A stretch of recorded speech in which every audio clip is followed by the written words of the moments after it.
Assalamualaikum warahmatullahi wabarakatuh. Nama saya Feby Febrianto dari Paralel 3 NPM 411821911819. Di sini saya akan menyelesaikan UAS Sosiologi Olahraga dengan menjelaskan materi penggunaan doping dalam olahraga.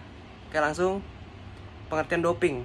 Kata doping pertama kali muncul di kamus bahasa Inggris pada tahun 1889. Ini doping berasal dari kata dop, yaitu campuran candu dengan narkotika yang pada awalnya digunakan oleh pacuan kuda di Inggris. Ada pula yang mengatakan bahwa doping diambil dari dop, yang merupakan dialek dari suku bangsa di Afrika Selatan yang sejak dulu mengenal pemakaian obat-obatan dari tumbuhan. Doping adalah istilah yang luas digunakan oleh para ahli kedokteran atau kesehatan olahraga internasional. Istilah tersebut mengacu pada kesehatan olahraga internasional.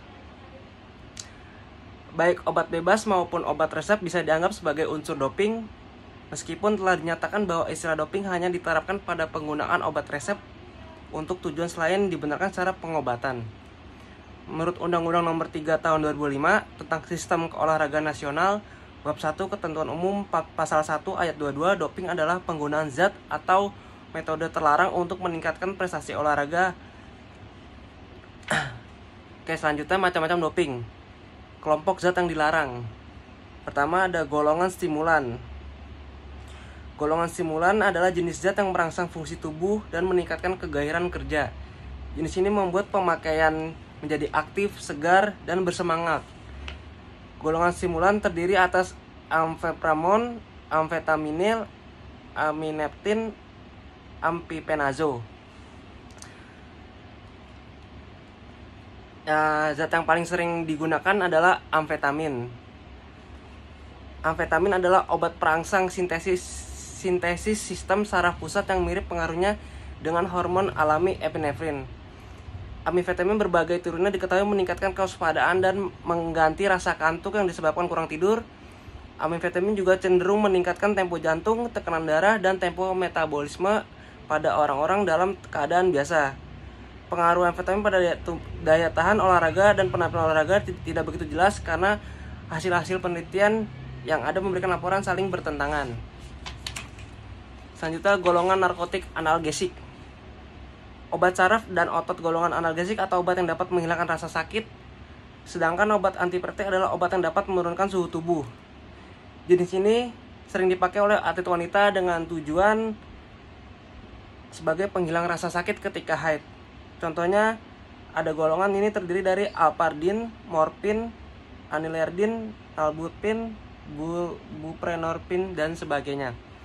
Selanjutnya, golongan anabolik steroid.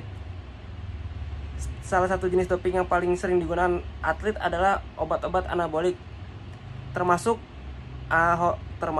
hormon androgenik steroid. Steroid merangsang sel otot dan tulang untuk membuat protein baru. Di kalangan para organ, penggunaan obat golongan ini dimaksudkan untuk menambah massa otot. Golongan obat ini seperti testosteron sudah banyak diproduksi secara sintetik.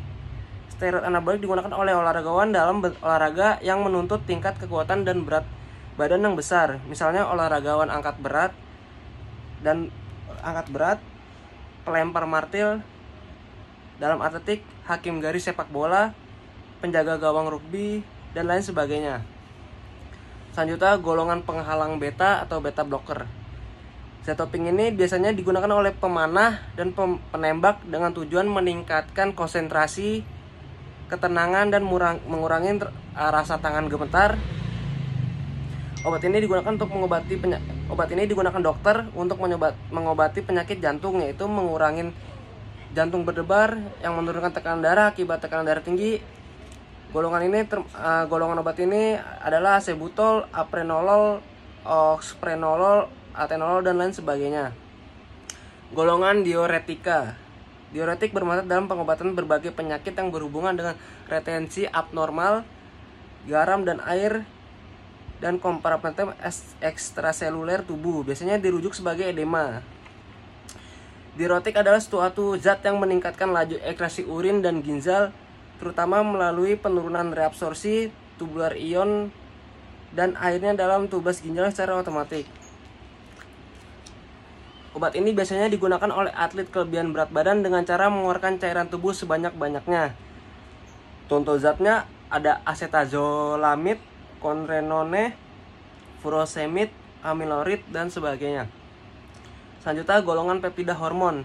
Yang termasuk zat golongan peptida hormon adalah androkortikotropik hormon, eritropoietin, gonadotropin, growth hormone, dan relasi faktor substansi tersebut.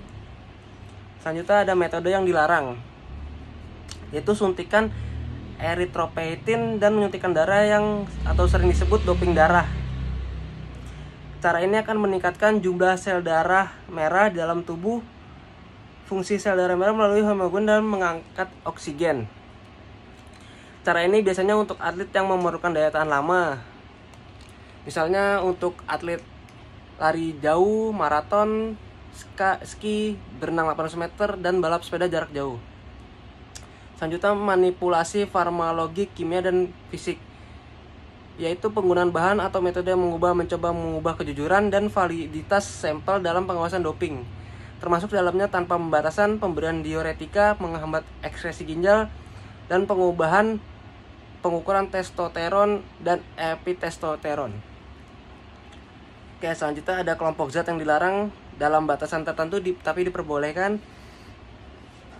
Ada antasida dan anti diare, anti mual dan anti muntah, anti asma dan alergi berbentuk aerosol, obat batuk sirup seperti bisolfon, obat dekongestan hidung seperti acetamol, obat penenang seperti albacin, soralol, obat kontrasepsi seperti anaslin, brevinor, konova 30.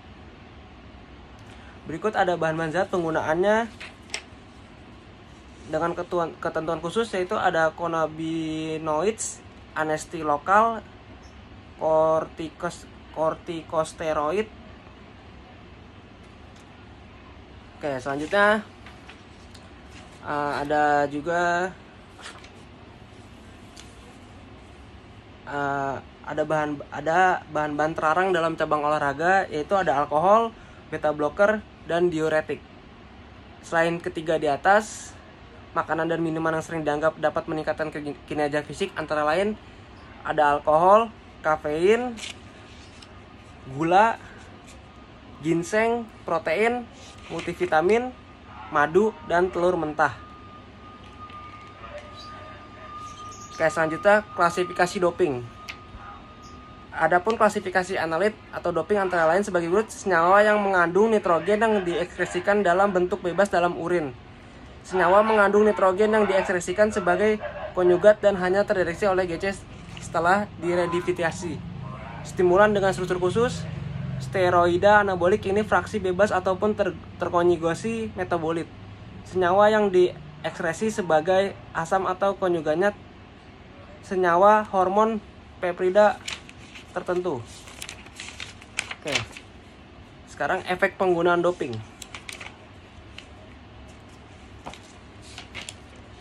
Pertama ada efek fisiologis penggunaan doping, antara lain steroid anabolik apabila digunakan dalam jangka waktu yang lama dapat menyebabkan kerusakan pada hati karena kerja liver yang semakin berat.